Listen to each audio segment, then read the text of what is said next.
Friday morning. You know what that means. It's time for another episode of the Alabama Slam podcast. I'm your host, Corey Hanna. What's going on, guys? Patrick Akers. And I just want somebody to look at me like R-Truth looks at John Cena looking at jorts.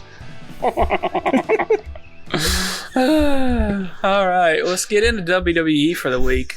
We've got a premium live event coming up sometime this weekend in the middle of the night in Australia.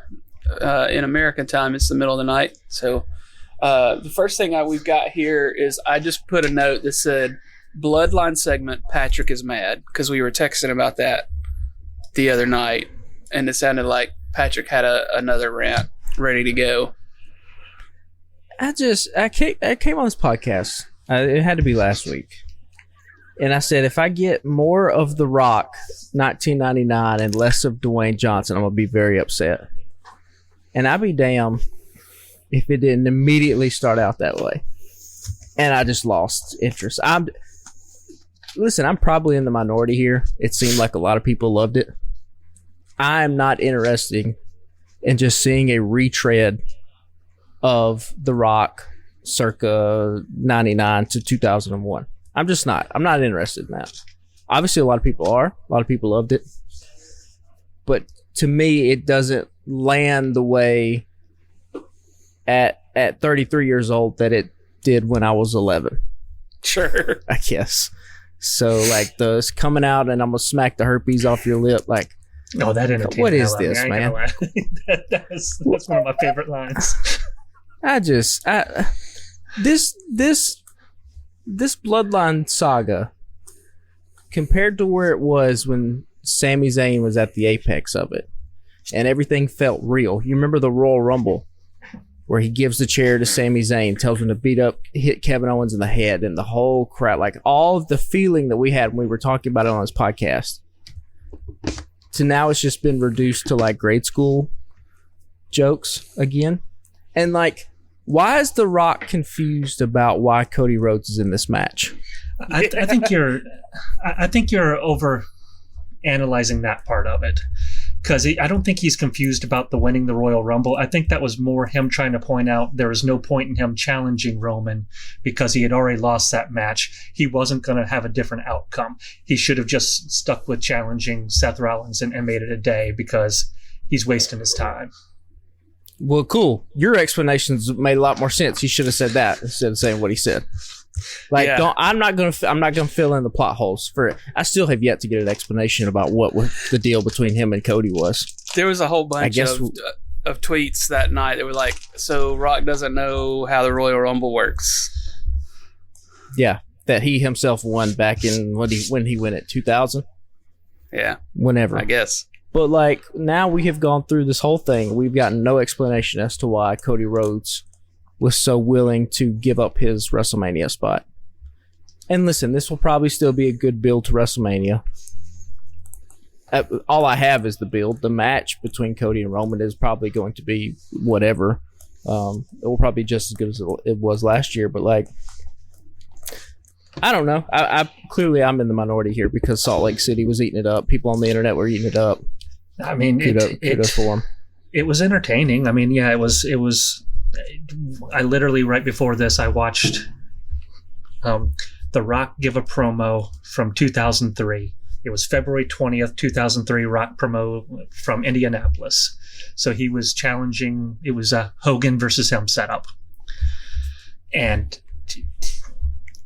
it wasn't copy and paste, but it was, let's put it through a couple, redraft things of him talking the same crap. So, I mean, you're getting the same thing you got from 20 years ago, but I don't know, it entertained me. Anybody that makes fun of Salt Lake City has my money, because I hate Salt Lake City.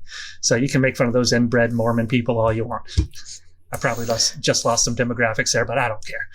Yeah, but I mean, he just did the typical heel thing. He's like, let me just go out here and make fun of your city. Right? Well, yeah, he got a little more in depth though about it. I mean, he got real specific about that inbred and all your sister wives and all that other stuff. I mean, listen, his delivery on that stuff is great. I mean, listen, that was his bread and butter. But I've seen that already, and there's better versions of it on the network that I can go watch.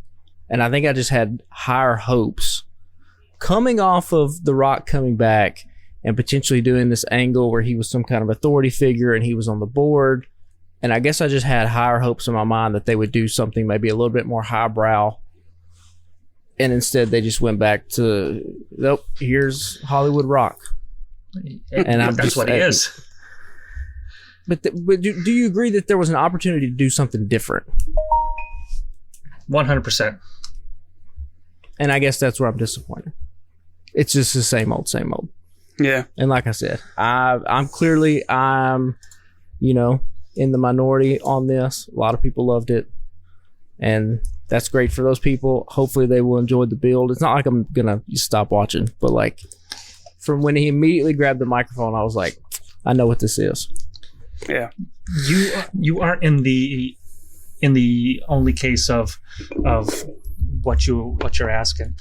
I mean, you've got people like Bully Ray and other people that are saying, "Hey, we need to hear that reason." So maybe hearing it from people that are in the industry will get them to dial in on it some. Maybe they're just saving it until after the Elimination Chamber so they can focus on that and do it there. I don't know. I would like to hear it too, but if I don't get it, I don't get it. I'm not going to care at this stage. I don't think we're going to get it because I don't think they have one. Because this was not, I'm convinced at this point, this was not the plan. The plan was they were just going to give this match to Rock and Roman, and they did not expect the type of uproar that it got from fans. And to their credit, they pivoted. Yep. Yeah. And, we talk about WWE not listening to the fans in the past. Clearly, this is an example of them listening to the fans. It's just that they threw in a massive plot hole that they seemingly have no desire or creativity to try to fill in any kind of way. Yep. Like they've got to be. I would agree with you. Somebody's got to be telling them, like, people are seriously like casting doubt on why this has happened. Like, people got to be going to Triple H if he's not seeing it himself and being like, why are all these tweets say that The Rock doesn't know how the Rumble works? Like, or is it like you said, they're just saying, fuck it, we're going to ignore it? I think it's just full steam ahead. We're just going to ignore it. This is the train we're going down now, and this is what we're going to do. Can I bring up a little theory, though, that I was thinking about when I was watching, I guess it was Monday Night Raw, during Sami Zayn's promo? We talked about a couple weeks ago Cody kind of assembling the Avengers to kind of take down the Bloodline. Let's just assume at WrestleMania The Rock doesn't wrestle and they hold it off for whatever reason. So basically you have Roman's going to have a match, Solo's going to have a match, Jay's going to have a match. And on Cody's side, you have obviously Cody, Seth Rollins, you have Jay is on his side.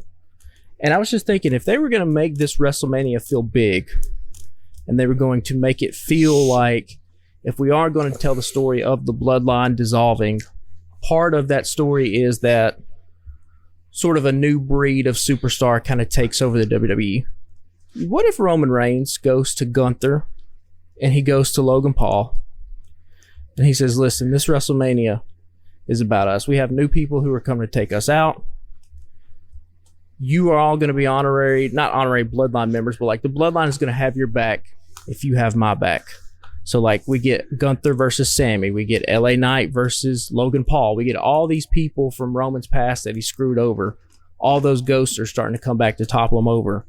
I think that would be a cool story. Now whether they go with that or not, but like you could see the go home for WrestleMania being like Roman, Rock, Solo, Jimmy, Gunther, Logan Paul standing on the ramp, Cody, LA Knight, Jay, Sammy, Seth Rollins all standing in the ring, and like boom, we have here's the story of WrestleMania. Right. I don't know, just something I was thinking. Would be cool. I don't know. Do that. I don't think they'll do it, but yeah.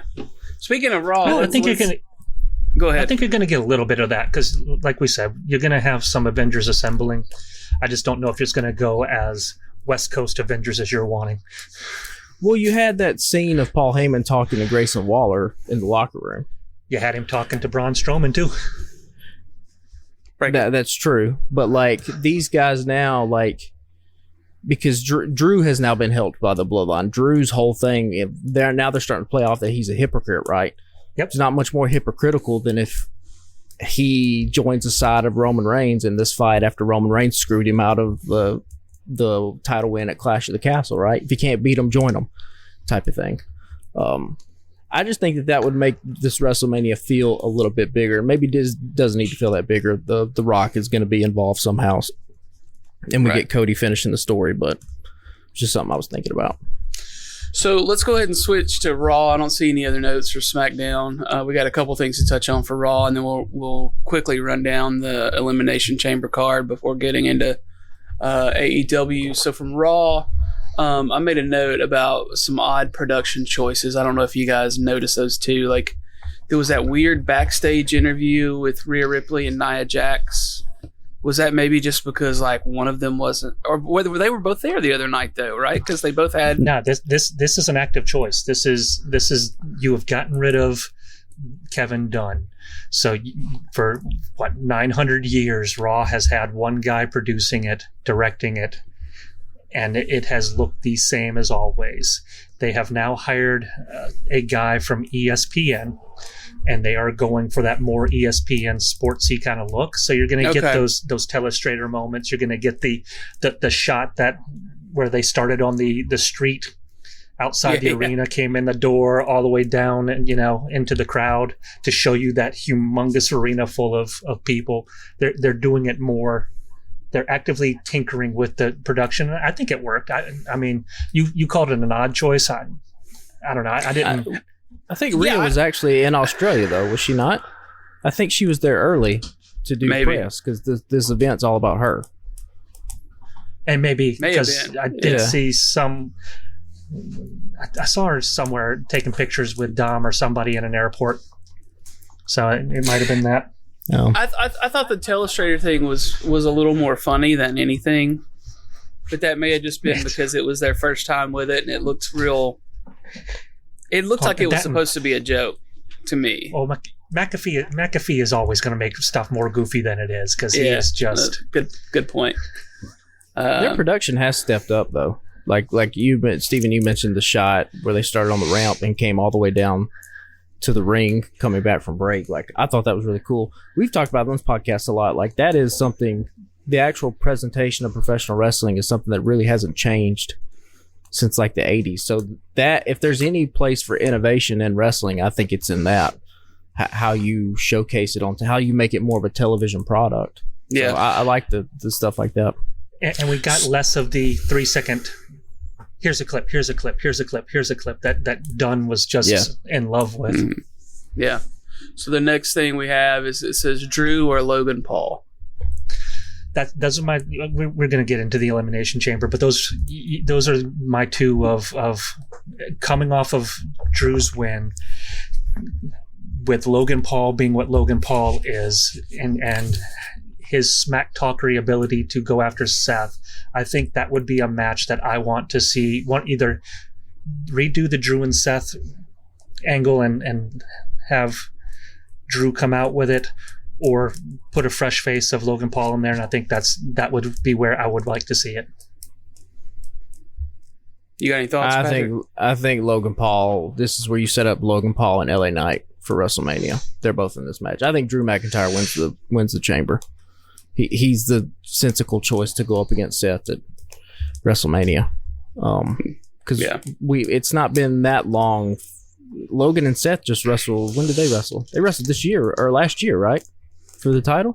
That's been longer away than Drew and Seth have wrestled. Okay, yeah. All right. I mean, I guess they could, and if Logan's more full-time, I guess that's a choice. But I think from just seeing Logan's socials, like anytime he throws out a superstar name, he like talks down LA Knight. Like, I don't think that's a coincidence. We still haven't got LA Knight's title win yet, so I think that's coming at WrestleMania. That seems like a sensible choice, and that's why those two guys are in the match. It was a little bit weird, well, not weird, I guess, but like, well, and I mentioned him at the beginning of the podcast, for Sami Zayn, where he was at a year ago to where he's at now. I mean, obviously it's hard to stay on top, but like, this dude has seemingly as of this moment, nothing to do. He got beat by Drew to get into the chamber match. I mean, he had that promo where he said he's going to be a champion this year. What does he do at WrestleMania? It's just kind of odd that there wasn't like a last chance type of thing, the way that the women's division had it. Yeah. Yeah, it is kind of, I'm not sure what exactly they're trying to do with those segments with him right now. I guess we'll find out sooner rather than later. And the last note we have here, go ahead. I was going to say, because this was a different style Raw, obviously, because we got a, 20, 30-minute match with Drew and Cody, and while it had some wonky finish, then you had the longer Jay and Gunther match. You had a decent tag, 8-man tag match in the middle. So this was a different flavor Raw than we're normally getting, and I think they pulled it off better than what we're giving them credit for at this point, because we're not really even talking about that because we're hung up on like some either the Cody part or some other things. It was different. Are they doing a SmackDown Friday night, tomorrow night, tonight? If you're listening to this, I guess they taped it. Okay, cool. So the last, I read the spoilers, like Braun Breaker winning, and there's a couple other stuff in there. Nothing really consequential. So the last note we have here says, "You will never be a champion without me." And that, again, we had 2 matches that ended similar because of bloodline interference, but I didn't hate this bloodline interference because it felt very story driven. So it was more okay with me. If it happens, we had gotten out of that phase, especially on Raw, but now that we got back into it, I loved Jimmy coming in there and just talking down to Jay, and that line of, "You will never be a champion without me. No matter how big you are, I'm always going to be your big brother." And what is he? Big brother by like 15, 20 seconds? A few seconds, probably. Yeah. A couple minutes at the most. It's when, and the Cole and running down the list of all the championships that Jimmy has cost him. I like that story building they're doing with him. That's like you mentioned, both of the matches. I think the reason probably we didn't talk about it as much is because, like, especially in the Cody Drew match, the end is just with the bloodline interference. It's one note. It's somebody in a black hoodie comes out. It's the same old, and I don't know how it's cool that they booked Cody and Drew to wrestle each other, considering both of those guys kind of need to be protected at this point. But, like, I don't know, man. Throw a little bit more creativity in there than just like, here comes Solo. Well, at least with the Jimmy and Jay thing, Jimmy rings the bell, right? At least that's something different. Yeah. It ain't like a little Solo with the hoodie. Like, what is that? We've seen that, but I think you're supposed to. That was the exact effect they were going for, to have it be a direct callback to him interfering with the Drew match at Clash of the Castle, so that they could do that juxtaposition to get him into that hypocrite moment. That would have been, and you're right, that's a nice callback. If they would have protected the Solo hoodie thing, but they've used it 17 times since the Clash of the Castle thing. So if they kept it and protected it, and then they pop it out at this match, okay, now that's a cool callback. But, like, we've seen Solo in the black hoodie. I think that's the only thing that man owns. It's either a black hoodie or he ain't got no shirt on. That's it. Like I said, at least in the Jimmy interference, he starts ringing the bell. Like, that's a cool little kind of wrinkle. And I get what you're saying, it's a callback, but, like, at least in that one, they showed some kind of creativity of how do we mess this up. I do like also the juxtaposition of how the 2 guys who were helped thought about the interference. You get in Drew's case, he kind of accepts it. In Gunther's case, he looks like he's pissed off, and he rolls out of the ring immediately, doesn't even let the ref, like, raise his hand, because even though he's a heel, he does have a type of honor about him, and he probably does know that he was beaten that match. So, like, that's a cool little story for him, and another nuance to his character. But no, you're right. This show did have some good wrestling in it, which, they should probably do more of, especially on Raw, considering it's 3 hours. Yep. We can kind of let some of these things go for a half hour. But no, this was a really good episode of Raw. So let's run down the Elimination Chamber card real quick. We don't really need to spend much time on it because we can recap the show when we record next week. But you got the Women's Elimination Chamber match. It's Becky Lynch versus Bianca Belair versus Liv Morgan versus Naomi versus Tiffany Stratton versus Raquel Rodriguez.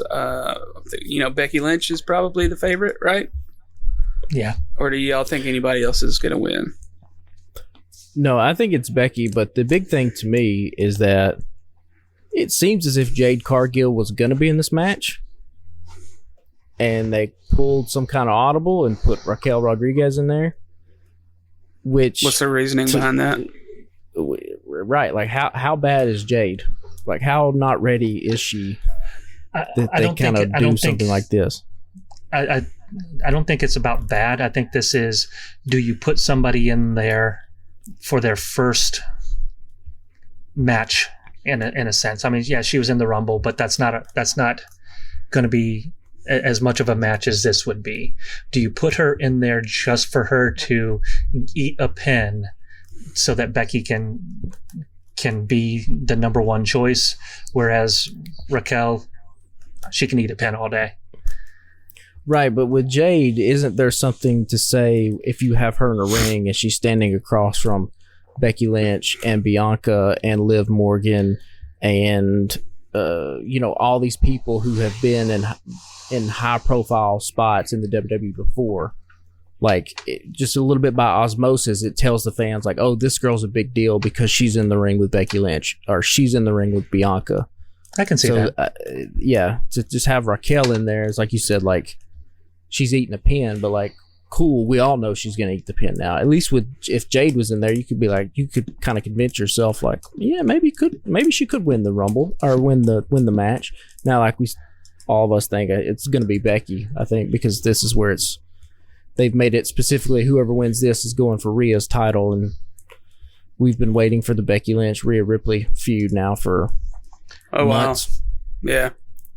But they've done a good job selling the it might not be Rhea. And then you've got the Becky Nia, which would be awful, but there's zero chance. I don't know what the betting line on Nia Jax is. She has to be the most historic underdog. They're probably not even a line. That's how one way this thing's gonna be. This pay-per-view is literally set up to celebrate Rhea Ripley as a star. Zero chance she loses. Right. Let's get to the tag team championship, the Judgment Day versus Pete Dunne and Tyler Bate. I'm assuming Priest and Balor retain this one, right? Yes. Yeah, although I do like the New Catch Republic. That's a cool name. Is that what they're calling Dunne and Tyler? Yeah. Yeah. I missed that somewhere. Oh. Yeah. To answer your question right now on what is this? I can't even see where. It's just a news story on it, so it doesn't tell me where it is coming from. Rhea is a 5,000 plus 5,000. Yeah, and Nia Jax is plus 1,000. So bet $1, get 1,000. Bet 5,000, get $1. Yeah, that's if Nia Jax wins, there would probably be some kind of investigation about WWE potentially screwing out people and cooking the books and stuff like that for Vegas if that were to happen. Yeah, I think that one's going to be fairly obvious about who's going to win there. Men's Elimination Chamber match: Drew McIntyre versus Randy Orton versus Bobby Lashley versus LA Knight versus Kevin Owens versus Logan Paul. So you said earlier you think it's Drew, right? Yeah. I think that's probably right. Yeah. I would not be mad if it was Logan Paul, but I really think it's going to be the right Drew. Choice, yeah. So let's go ahead and get into Dynamite. We've got 2 Dynamites to cover. A couple of quick points. And this first one is Dax and Moxley. My only real thought there, and this can lead into the one we can switch over to it shortly. But my main thought with highlighting this match was this is just one of the reasons why you watch AEW, was these 2 dudes going at it. And then we can get to them in their tag team match shortly and talk about it a little more. The next thing I have is Garcia and Copeland with interference by the patriarchy, and that I blurt laughed when Mama Wayne was out there in the turtleneck. I thought I was going to lose my shit. I laughed so hard at that. She's been a good addition to this group without really having to kind of do anything. She does have a sort of... I don't know if she's ever been on screen before. She does have a type of presence about her that comes through the lens, which is like sort of impossible to teach. So maybe she kind of seemingly passed that down to Nick Wayne, because he, for as young as he is, he kind of has that too. This group, Christian Cage is doing no wrong right now. The dude is on another level. It's like him and Drew McIntyre for like hater of the year. But something about Christian is just, Drew is more, y'all hate me, but I'm right. And Christian is more like, I wish somebody would lay this dude out, because he is like diabolical. Like, this is evil stuff, the real evil stuff. So it's cool to see those two type of characters on these two different types of programs. And but yeah, his promo with Garcia from this Wednesday, which we'll get into, was boy, oh boy, that was something. So let's go ahead and get there. We can switch back and forth to these Dynamites. I don't think it matters. Did y'all catch that the reference? I only saw it on Twitter. Was like the address that he mentioned while he was talking to Daniel was like the address to a cemetery. Yeah, I guess where Danny's mother is buried. Is that right? His father, yeah. His dad, yeah. Just crossing a line. Now, my note from this one is I'm not allowed to talk about this match. And you know why I'm not allowed to talk about this match. What, Garcia versus... Cage. Because there's at least 5 guys who should have this match before him, but I'm not allowed to talk about that. You're not... Listen, you were right about the rankings, okay? You're right, all right? But if we don't know we'll just give you that. You got that W. I don't know what you want from us. All right? It doesn't make no sense. But you were talking about Cage. He pulled his weight in this, because there was, when Garcia came out, he got some cheers, but people didn't give a crap. But the moment that Christian Cage came out there and went into the dad stuff, and the crowd went just full on, booing his ass off and giving him the reaction that he was rightfully deserving, was when he managed to pull the heavy lifting that Garcia was not doing and got that man over. And it was only because he was talking shit. Garcia was not doing the heavy lifting and the least of that program. Yeah, I like the fire from Garcia there at the end, but you're right. I was about to say, the fire at the end, though, that's what he did a good job about. And that was kind of the pitch that he needed to hit. Like, yeah, he was a little bit rough in the beginning, but like if you're giving if you're like, this dude has to accomplish at least this one thing in this promo, and it has to be, he has to show fire and want to whoop somebody's ass, he at least did that. Now the rest of him, he just needs more seasoning on the mic. He hasn't got a lot of mic time. If you could somehow take Danny Garcia's wrestling ability and Daddy Magic's mic skills and put them into one person, we would have like the ultimate sort of New York City kind of babyface guy. But like, what he is now is he is generic dude with a dead dad at this point that Christian is carrying. Yeah, so but for AEW too, though, he also is, at least the fans recognize he's a great wrestler.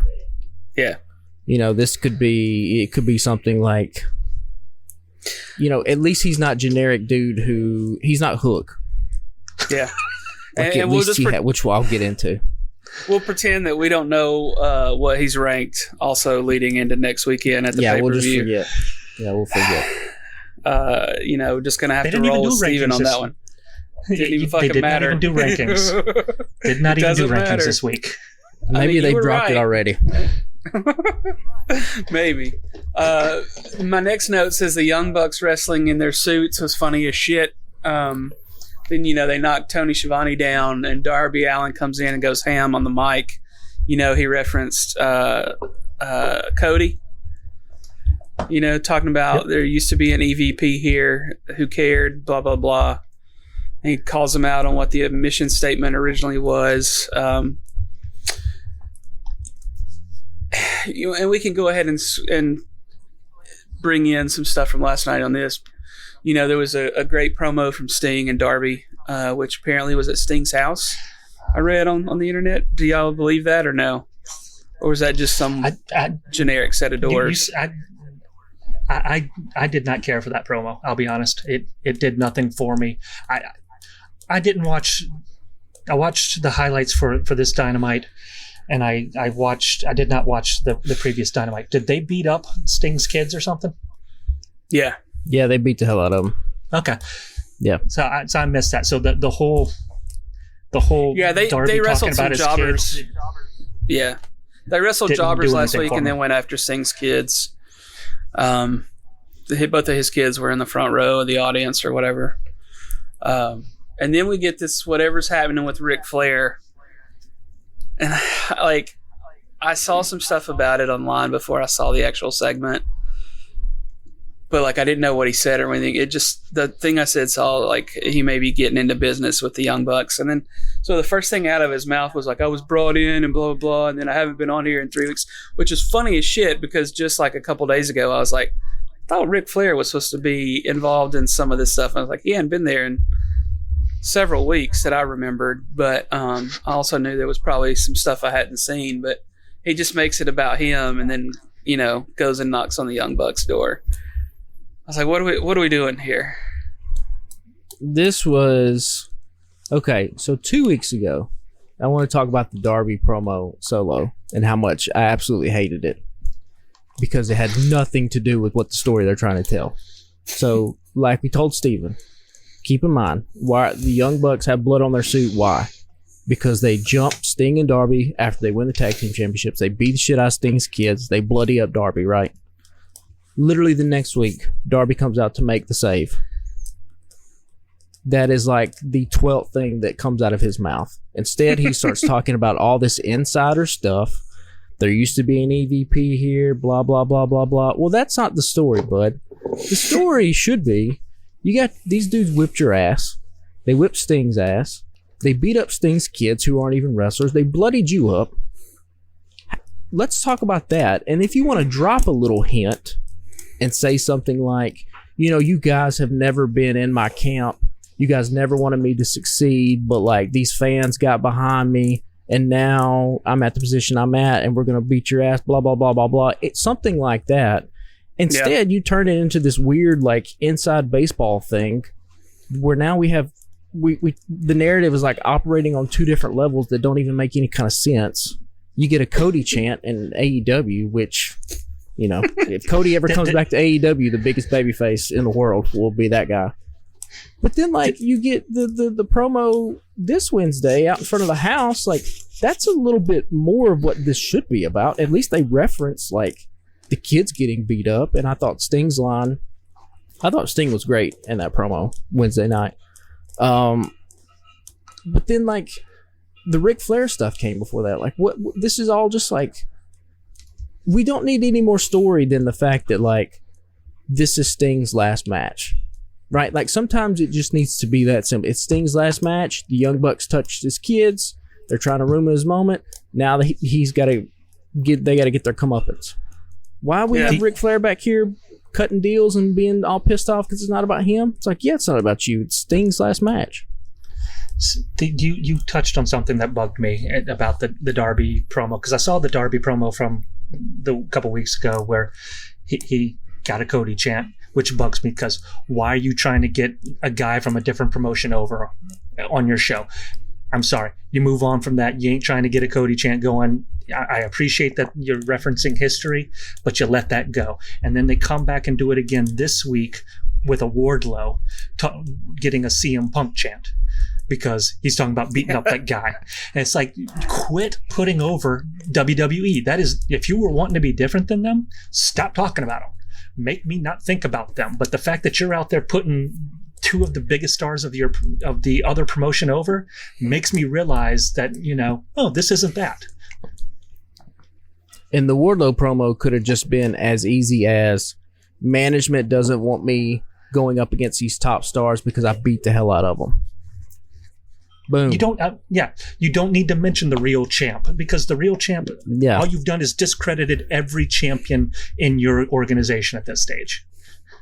It's like they're doing like these work shooty type of promos in places where it doesn't make sense. Like you only need to do so many of those. You can't just hammer it home. Like that's what made MJF's, fucking Mark promo to Tony Khan. That's what made it kind of a big deal, is because like, oh shit, that's the first time anybody's said stuff about Tony Khan specifically. Now, of course, they fumbled the ball in AEW fashion. They fumbled that ball and fumbled all that storyline. But like, especially when it's something as easy as like, it's Sting's last match. That's the story. Or with Wardlow. Oh, you can just do it as, I beat the hell out of these people. That's why I don't get title opportunities, which also is idiotic, because again, if this company had a writer's room, they could go back to the fact that, when was it that Wardlow won something and didn't put himself in the Rumble because he said he's waiting for the right opportunity to challenge for a championship? Corey, I don't think Steven was on the podcast yet. Corey, you and I talked about that. Be like, that's dumb as hell. That makes no sense why he's not in this match. So do you think the new hire from the week, the lady that was brought in basically because of Mercedes Moné, do you think like she'll have any sort of, like, she's chief of creative or vice president of creative or whatever, right? So do you think that's actually a step in the right direction? Or do you think that's just a title to put on somebody to be in charge of Mercedes Moné? At that one. Yeah, I bet Mercedes has the best storylines when she comes into AEW, because they're going to be the ones that probably make sense. That have is cohesion Brian, to them. What is it, Brian Gerwitz hire of this? But the Ace Steel hire. I am concerned about any woman that comes into this promotion based on the match that we saw yesterday with Deanna and Madison Rayne. Madison Rayne is their coach, and if that's what we got out of their coach, that ain't it, bro. Yeah, sometimes coaches coach for a reason. Well, that's true. That could be that. It's a good point. Also, Mercedes is not going to be having a lot of coaching. Yeah, but she puts she's the herself star that comes in, and the head coach is like, yeah, he just does it. She does her thing over there. But Mercedes Moné has one thing that she does well, no matter what promotion she's in. She goes all out and gets herself injured. She's coming to the right company. She does have a track record. Right? She does have a track record of that. Yeah. So if that's what she's coming into, and that's what they're working with as far as the other people, we're going to be in the same position we are this year with Adam Cole, MJF, CM Punk, all of them people, just where they have a whole lot riding on people, and it's holding pattern. I was expecting there to be a note from you, Steven, about the way the show was booked last night, because one of the things I saw like a couple hours before the show was that they were dealing with a lot of injuries, and they had to like scramble and line some things up at the last minute, and like there was a chance that Orange wasn't going to get to wrestle, and that I was expecting there to be a note about injuries. I took y'all's advice. I took a break from this and just, I like saw what your notes were, watched some highlights, got the quick dump of everything. So it made that show so much more enjoyable when I don't have to watch the whole thing. Also, why is Tony tweeting that? Who cares? You're the creative dude. Figure it out. Why are you the only company that has visa issues? How come WWE never has any visa issues? What's happening? Who's in charge of that department? Hold on. WWE has visa issues. They just don't talk about it from the head thing. You get that from the dirt sheets, not directly from them. Because I've never. Keep the when's the last time WWE had a visa issue? Dragon Lee. So nobody. This week I've heard of Kyle Fletcher, Pac. I've heard of Gim. I've heard of both of the Lucha Bros. I love Pac, but who cares that he has a visa issue? When was the last time he was on that show?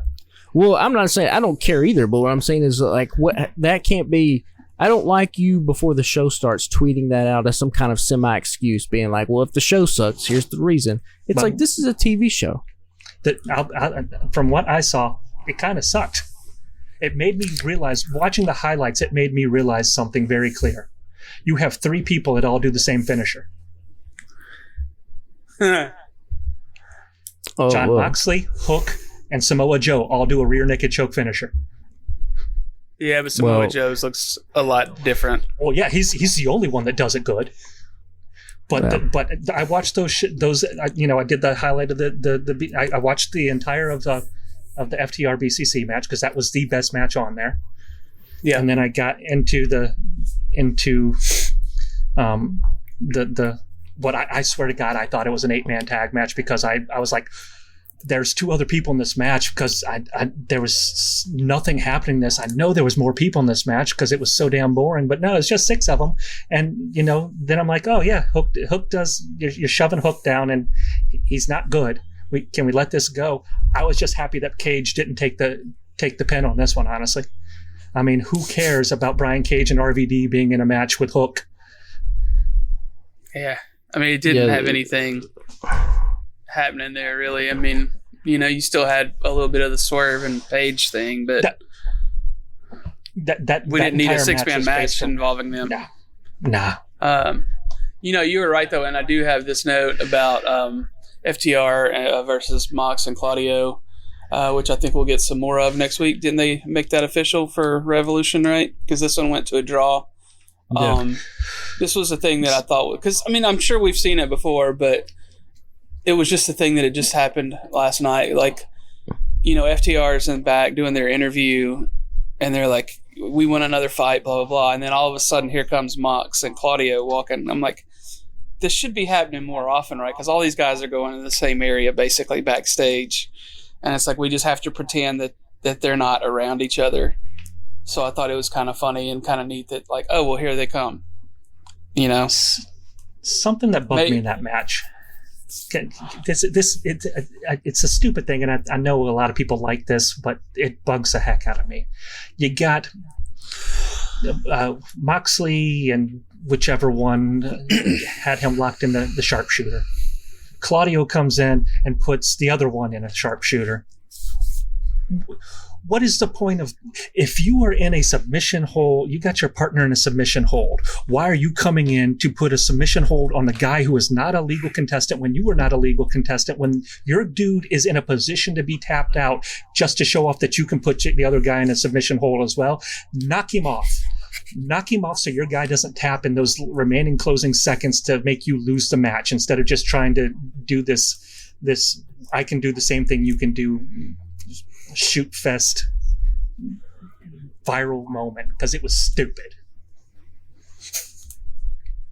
I thought because at some point some of these things the answer is just like because it looks badass. Like at some point that's just the gotta be the answer. These boys were throwing hands though.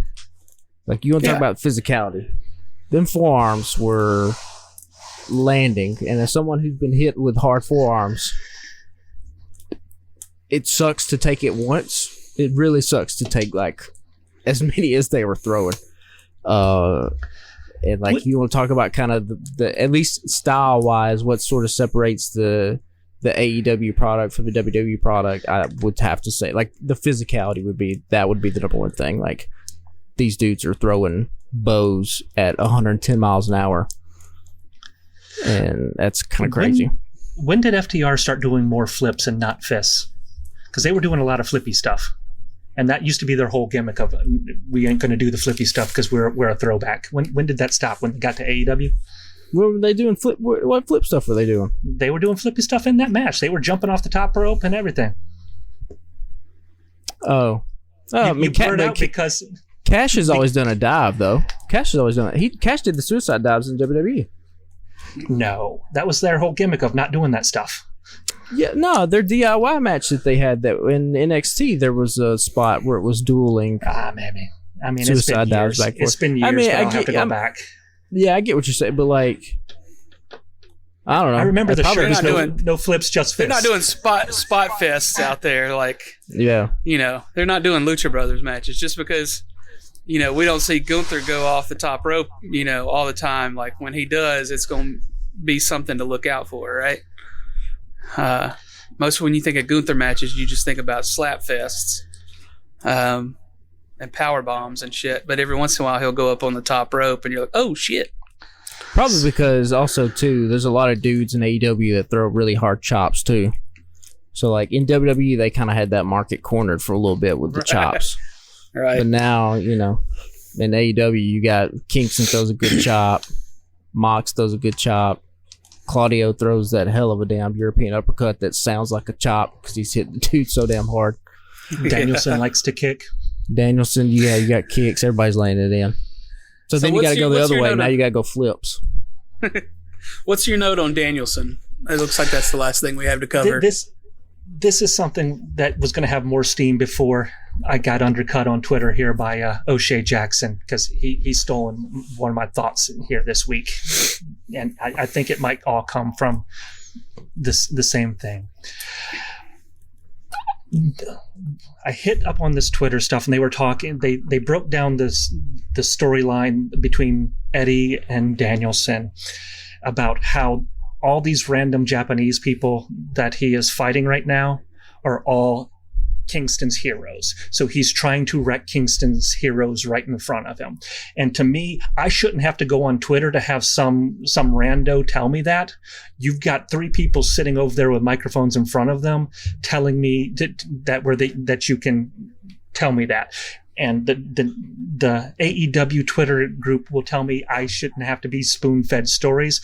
But my thought is I shouldn't have to, if I'm watching a TV show and it is a new TV show to me, you should tell me something. You have to assume that there's going to be a new viewer that doesn't know that stuff, that doesn't want to have a PhD in wrestling nerdology to get past the AEW hipster gatekeeping bullcrap to figure out what the hell and why this is important. You are paying people to tell me why this is important, so tell me why this is important instead of making me do a deep dive.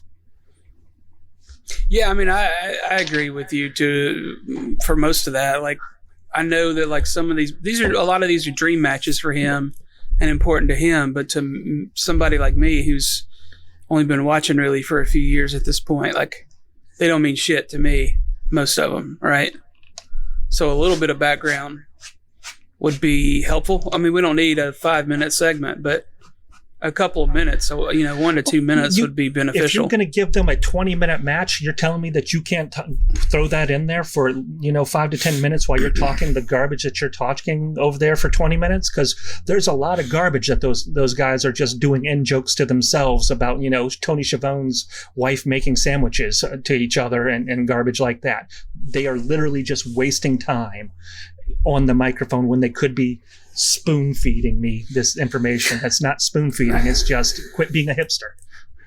I mean, sometimes on the other side of that though, it's like, do I really need a lot of explanation just to see a good match? And that's what they're giving us. If you were usually constantly telling me that the match is a story in itself, yes. Because you know what? If I'm just tuning in, 2 guys slapping each other's chests back and forth isn't telling me anything other than those 2 guys want to hit each other. Yeah. It would be nice to have Danielson cut some kind of promo where he explicitly says, your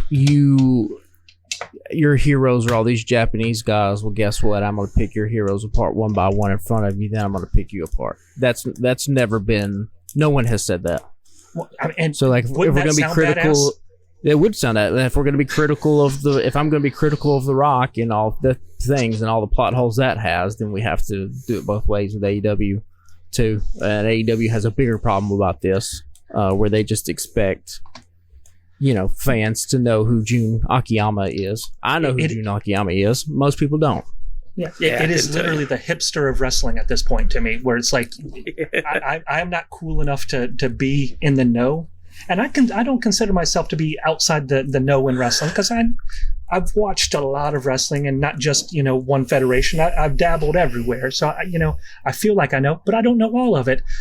Help me. I shouldn't have to do a deep dive on Wikipedia to figure out who somebody is and why it matters. Yeah, We've talked about this before. The tribalism that is in wrestling right now, it's toxic. It is not helpful. Like listen, I get that people are, and this is on both sides. So Steven's talking about, like, there are the AEW hipsters that just shit on everything WWE does because it's WWE. But I don't know, maybe if it's just because I was online more this week, there seems to be a growing contingent of anti-AEW people that not only talk crap about the product, but like seemingly actively want it to go under. And I think that is the most insane thing of all time, because one doesn't, like, WWE is on fire right now. Nobody can take that away from them. They're packing out arenas. But to me, I don't know. We don't do this with any other art form, right? Like, whatever your favorite musician is, unless it's Beyonce and Taylor Swift, they're not selling out football stadiums. They're not probably even selling out basketball arenas. Like, you probably like an artist that's doing shows in front of 2,000, 3,000 people. Like, Corey, I know a ton of bands that you've gone to that have probably had 500 seat shows, probably 1,000 at the most. Oh, yeah. Steven, like, the same as well, yeah. Yeah, like, we don't judge any other kind of art form based off like its commercial success, but for some reason every time you start talking about wrestling, they're like, well, AEW's only done blah blah blah ticket sales. Like, there is one, and I think the crossover demographic is probably there. When you start getting into comic book stuff, Marvel versus DC will generate this same kind of tribalism. Mind you, it's died down somewhat, but especially when you're thinking about the movies, there is this hate of wanting one of them to fail over the other, because it's just always been an us versus them mentality of them. And I think that with wrestling, you are getting a lot of audience crossover in that, because it's all spandex.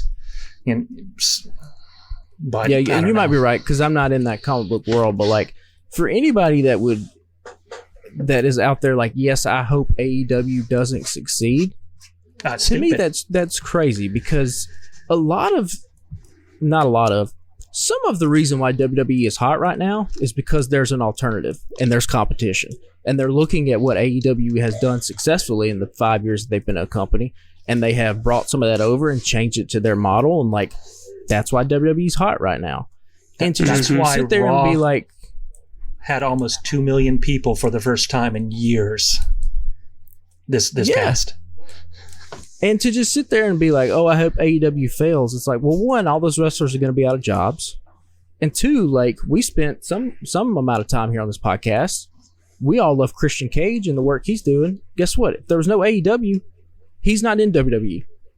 He's not going to be there. So, like, that is all of that's gone. Kenny Omega, like, all these guys. And so that's, to me, this whole thing, and like I said, maybe it's always been there, and I'm just now kind of seeing the worst of it. But I don't know. This is the tribalism shit is hit an all-time high, and it's ridiculous. Is Edge legitimately injured again? I don't think so. I don't think so. I just think he's got a pretty sweet deal that says I don't have to go to Tulsa if I don't want to.